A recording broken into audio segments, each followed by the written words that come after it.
I'm Patsy Thompson, and I've been playing around with ruler work on a lot of different home sewing machines, and maybe even found your way to this YouTube video because you've seen our DVD on ruler work for the sit-down quilter. There are so many different ruler feet on the market now for sewing machines that it's kind of confusing, so I thought I would show you what I've learned by playing around with different feet on my Bernina 830. Now, I am not in any way a Bernina expert. The only machine I've ever worked on is my own 830, but maybe this will help give you some guidance. Now, I'm going to talk to you about a variety of different ruler feet, and I'm also going to talk to you about a variety of different shank sizes, and each time I talk to you about a new foot, I'll show you what settings adjustments I make on the machine. If you've watched my ruler work DVD, then you know that I used a Westerly high shank ruler foot for many of the demos, and this allowed me to hold a traditional 1/4 inch thick long arm ruler around all 4 sides of the foot, which is great. Here we have 3 ruler feet made by Westerly, the low shank, the medium shank, and the high shank ruler feet. Notice that what's different about them is the length of the shank, or the length of the bar that attaches the business end of the ruler foot. Because these Westerly feet have the capacity to be adjusted along this cutout where they attach to the machine, you can set up your machine to accommodate varying thicknesses of battings, and this versatility makes these Westerly feet more valuable to us as quilters. Here, I've attached the high shank Westerly ruler foot to the Bernina number 77 adapter. Notice that if I use a Westerly high shank foot on my 830 machine, I must attach it to the adapter as high up on the shank as it can possibly go. Now let's look at the machine once I've attached it and review the setting adjustments. The needle is not centered in the foot, so I easily move it to the right using the buttons on the far right side of the machine until it looks to be centered in the foot. If we look up at the screen, you can see that I've made the following adjustments. My feed dogs are lowered. My presser foot pressure has been lowered to -25, which is the lowest possible setting. My top tension has been lowered to 1.25. Now you will need to play with this setting some to account for your particular thread combinations. And lastly, I'm telling the machine I'm using the number 9 Bernina foot. Now let's see what happens when I stitch. Right off the bat, you can see that the foot has no hopping action, and personally, I prefer this. It is gliding across my sandwich very easily, and that's great. Notice that with these settings, I'm able to hold a 1/4 inch thick long arm ruler against all 4 sides of the ruler foot, and there's enough room for clearance so there's no damage to the ruler or to the machine. This is great. So, using the Westerly high shank foot with the number 77 adapter on the Bernina 830 gives me a non-hopping foot that just glides real smoothly over my quilt sandwich, and I can use all of the Westerly thin rulers as well as all 1/4 inch thick traditional long arm rulers, and I'm not going to have any clearance issues. This is great, but there's one downside. Remember that to use this high shank foot, we had to attach the adapter to the foot in the highest possible position. This means that we've lost the ability to adjust the foot any higher up, so you would not have enough clearance to use a double batting or a really high loft batting. I was using Hobbs Tuscany wool cotton blend batting on the ruler work DVD, but that honestly is not as thick as 100% wool or a high loft polyester. This is the downside of using a high shank Westerly foot on a Bernina 830. Now let's look at the Westerly medium shank ruler foot, and I think you're really going to like what you see. Notice that the shank is shorter than the last one, so I don't have to attach it as high as possible onto the number 77 adapter. I'm going to screw it on so there's about 1/8 to 1/4 inch of shank exposed. This means I'm still going to have some room to play if I want to use a super thick batting. After centering my needle, Here's my screen when I've got the medium shank foot attached. These are my settings.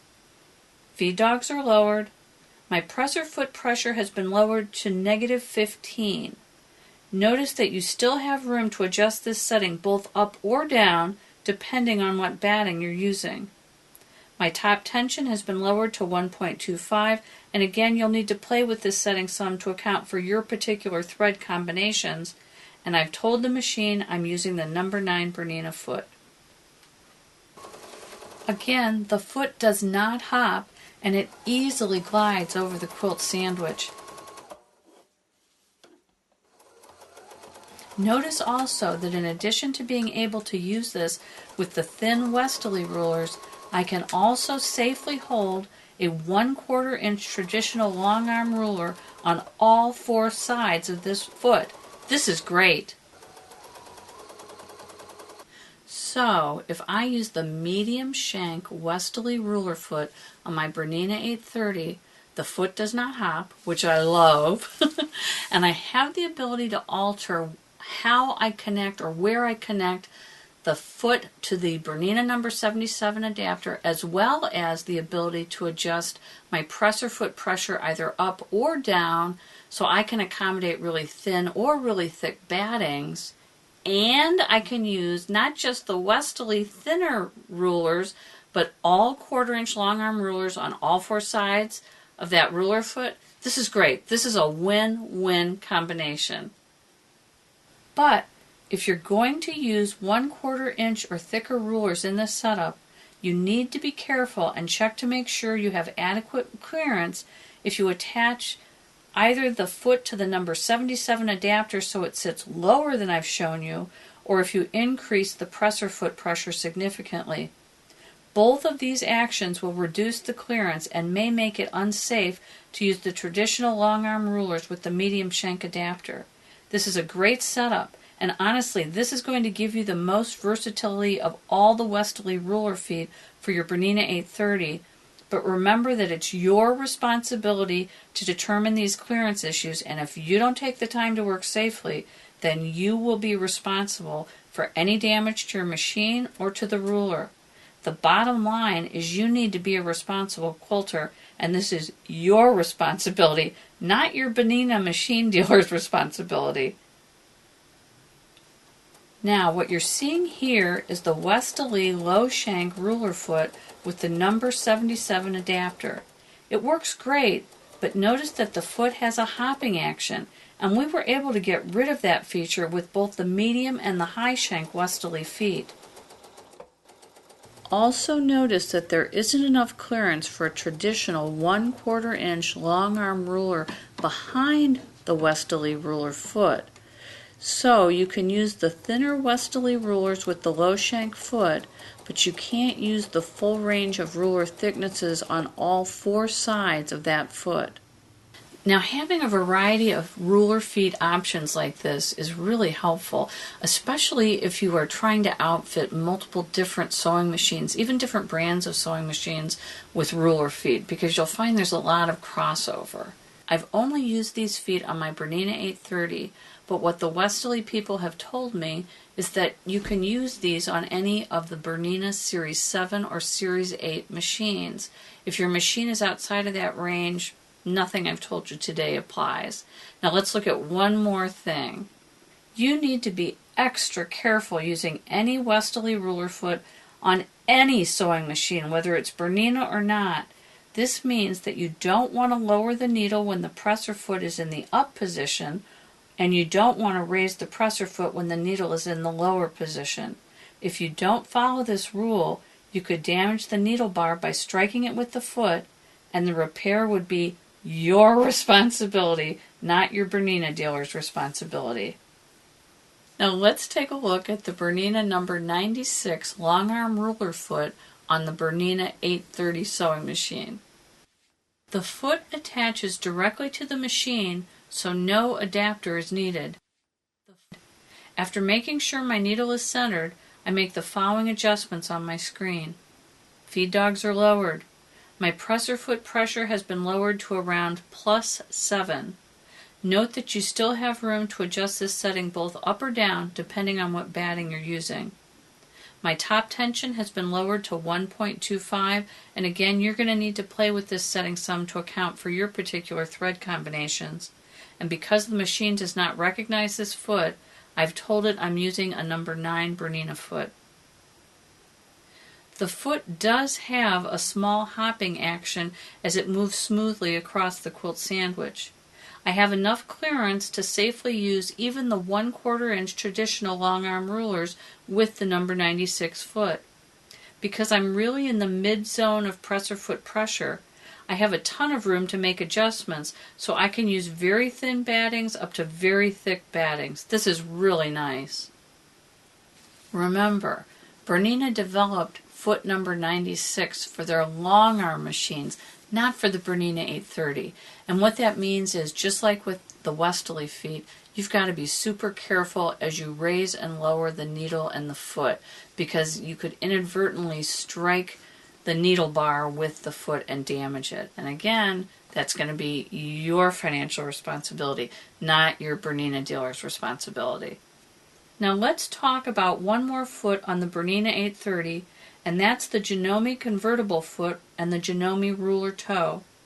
I use the high shank convertible foot on my machine, and you can see that I've attached it to the ruler toe already here. Notice that in addition to altering the presser foot tension and where I attach this to the number 77 adapter, I can also alter the foot's position by using this round disc at the top of this foot. This gives me a lot of flexibility as far as being able to accommodate batting thicknesses. Now I just need to attach the convertible foot to the number 77 adapter and I'm ready to go. After centering my foot, here are my screen settings. Feed dogs are lowered. My presser foot pressure has been lowered to -25. Also note that I have adjusted the circular disc at the top of the convertible foot so that the spring is set very low on the convertible foot. My top tension has been lowered to 1.25, and because the machine does not recognize this foot, I've told the machine I'm using a number 9 Bernina foot. With these settings, there is no hopping action and the foot glides nicely over the quilt sandwich.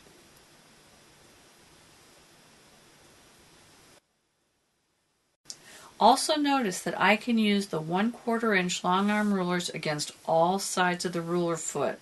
The only time I need to be careful is when I'm using a thick long arm ruler that has handles attached to it, because the handles might strike either the convertible foot or the place where the number 77 adapter fits onto the machine.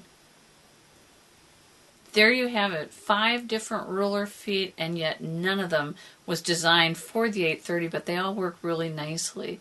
So go on, have fun out there with ruler work, but be a responsible quilter and deal with it all pretty safely. Hey, if you're new to ruler work and you're just getting started or you're looking for more designs, check out our DVD. But either way, have fun.